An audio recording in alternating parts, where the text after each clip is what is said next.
नमस्कार, स्वागत है आप सबका नेक्स्ट 9 न्यूज में। मैं हूं आपका दोस्त विनीत राय। आज हम फिर लेकर हाजिर हैं अपना खास प्रोग्राम जिसका नाम है ऑपरेशन द्वारका। 8 सितंबर का दिन पड़ोसी मुल्क में विजय दिवस के रूप में मनाया जाता है। जी हां, हम बता रहे हैं भारत के साथ हुई एक ऐसी लड़ाई के बारे में जो शायद आप जानते होंगे। इस लड़ाई का नाम था ऑपरेशन द्वारका। 8 सितंबर का वो काला दिन जब पड़ोसी मुल्क ने श्री कृष्ण की नगरी पर अचानक ही हमला बोल दिया।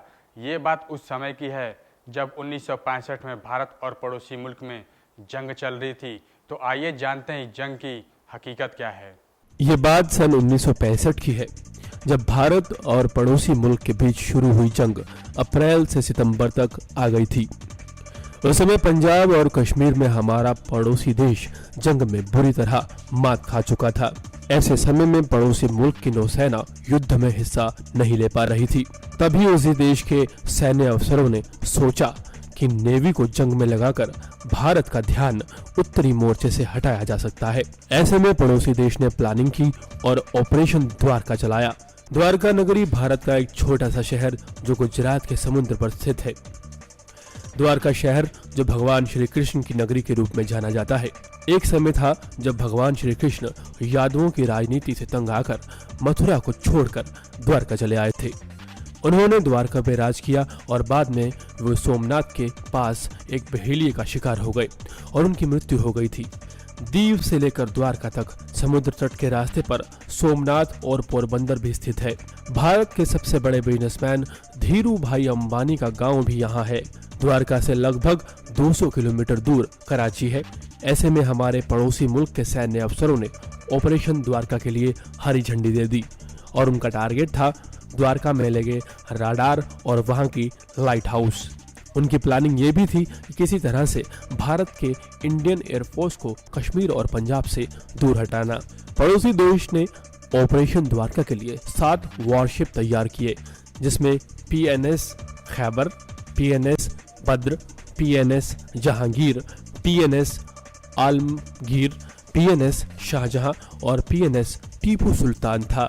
जबकि द्वारका की रक्षा के लिए भारत का सिर्फ एक ही वॉरशिप तैनात था, INS तलवार, जो उस समय पास ही के एक पोर्ट ओखा में रिपेयरिंग करवा रहा था। हम आपको बता रहे हैं 1965 में भारत और पड़ोसी मुल्क के बीच एक ऐसे युद्ध के बारे में जो इसलिए याद किया जाता है कि इस जंग में भारतीय सेना ने अपने साहस का परिचय देते हुए पड़ोसी मुल्क के एक शहर पर कब्जा कर लिया और वहां की जमीन पर भारतीय तिरंगा लहराया था। तो आइए विस्तार से जानते हैं इस युद्ध के घटनाक्रम के बारे में।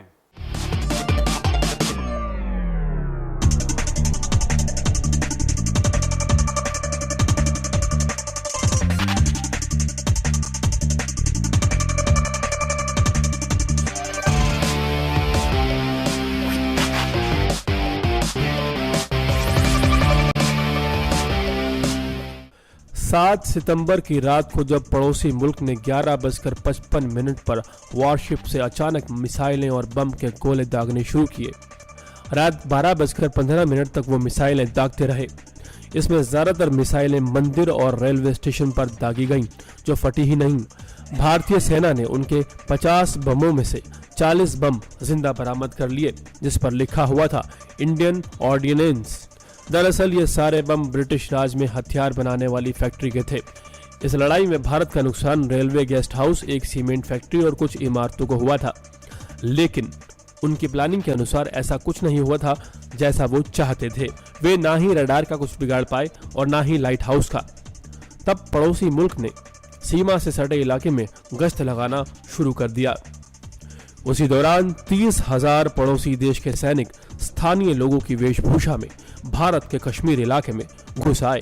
वहां के लोगों ने भारतीय सेना को इसकी जानकारी दी और फिर भारतीय सेना ने कार्रवाई करते हुए भारतीय सेना ने उरी और पुंछ के इलाकों को फिर से कब्जे में ले लिया और POK की हाजी पीर पर भी कब्जा जमा लिया। तब हमारा पड़ोसी मुल्क कमजोर पड़ गया और फिर उसने अपना दूसरा ऑपरेशन ग्रैंड स्लम शुरू किया ताकि वो भारत से कश्मीर को अलग कर सके। लेकिन बीच में संयुक्त राष्ट्र की दखलंदाजी करने के चलते युद्ध को रोकना पड़ा और जनवरी 1966 में ताशकंद समझौता करना पड़ा। भारत ने इस जंग को जीत लिया, लेकिन आज भी हमारा पड़ोसी मुल्क इस जंग को जीतने का दावा करता है और आज भी इस हार को झूठे विजय दिवस के रूप में मनाता है। लेकिन हैरान कर देने वाली बात यह है कि भारत की तरफ से जब गोली चली ही नहीं, फिर भी पड़ोसी मुल्क के साथों के साथ वॉरशिप किसी भी मंदिर या किसी भी जगह को नुकसान क्यों नहीं पहुंचा पाए? ये क्या वाकई में चमत्कार ही है जो भारत बिना गोलीबारी किए ही युद्ध जीत गया और पड़ोसी मुल्क श्री कृष्ण के द्वारका का कुछ नुकसान भी नहीं कर पाए? तो आइए जानते हैं इस चमत्कार के बारे में।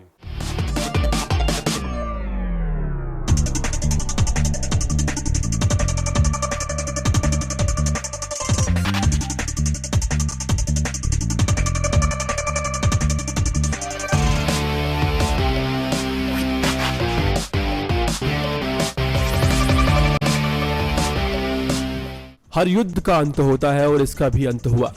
संयुक्त राष्ट्र अमेरिका के दखल के बाद जब ताशकंद समझौता हुआ, तब दोनों देशों ने घोषणा पत्र पर हस्ताक्षर के बाद ये फैसला लिया कि दोनों देश सीमा रेखा से अपनी अपनी सेनाओं को हटा लेंगे।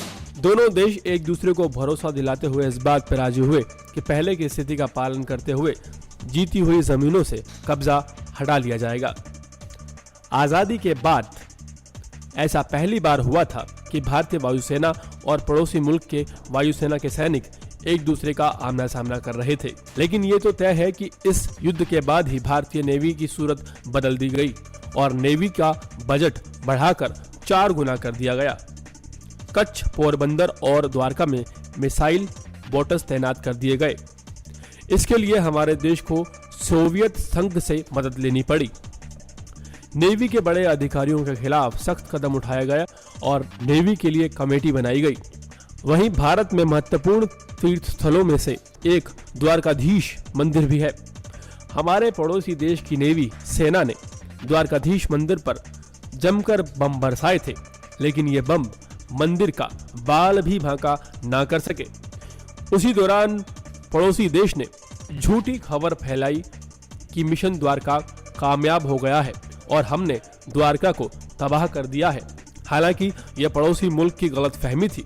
दरअसल चमत्कार कुछ ये हुआ था कि जब उनकी नेवी सेना द्वारका मंदिर पर बम बरसाना चालू किया था तो उस वक्त समुद्र के किनारे विशाल पत्थरों की ओट थी। हमले के दौरान ये ओट और ऊंची हो गई थी, जिसकी वजह से सारे बम ओट से टकराकर पानी में गिर गए थे और डिफ्यूज हो गए थे। मंदिर के कुछ हिस्से को नुकसान जरूर पहुंचा था, जिसको बाद में निर्माण करवा दिया गया था। लेकिन सवाल यह खड़ा होता है कि जब भारत की तरफ से एक भी गोली नहीं चली तो फिर पड़ोसी मुल्क के साथ वॉरशिप तबाह कैसे हुए और श्री कृष्ण के मंदिर को भी पड़ोसी मुल्क नुकसान क्यों नहीं पहुंचा पाया? यहाँ तक कि हमारा पड़ोसी मुल्क रडार और लाइट हाउस को भी नुकसान नहीं पहुंचा पाया। क्या ये वाकई में चमत्कार नहीं था जो इतना कुछ होने के बाद भी द्वारका नगरी का कुछ नुकसान नहीं हो पाया? द्वारका के लोगों का मानना है कि श्री कृष्ण मथुरा छोड़ने के बाद यादव वंश की रक्षा करने के लिए अपने भाई बलराम के साथ मिलकर विश्वकर्मा भगवान से द्वारका नगरी का निर्माण करवाया था। कहा जाता है कि यदुवंश की समाप्ति और श्री कृष्ण की जीवन लीला पूरी होते ही द्वारका नगरी समुद्र में डूब गई थी। धार्मिक दृष्टि से द्वारका को सप्तपुरियों में से एक गिना जाता है। हमने आपको बताया 1965 के युद्ध की सच्चाई के बारे में और कैसे चमत्कार की वजह से हमारे देश पर हुआ हमला विफल हो गया और युद्ध के अंत में भारत देश को जीत हासिल हुई। ये चमत्कार ही है जो इतने बड़े हमले को विफलता प्राप्त हुई। यही वजह है कि हमारे देश में लोगों का आस्था के साथ साथ भगवान पर भी भरोसा है और कहीं ना कहीं भारत देश में आज भी ऐसे चमत्कार देखने को मिल जाते हैं। तो दोस्तों, हम फिर हाजिर होंगे अपने खास प्रोग्राम को लेकर। तब तक के लिए देखते रहिए नेक्स्ट 9 न्यूज। नमस्कार।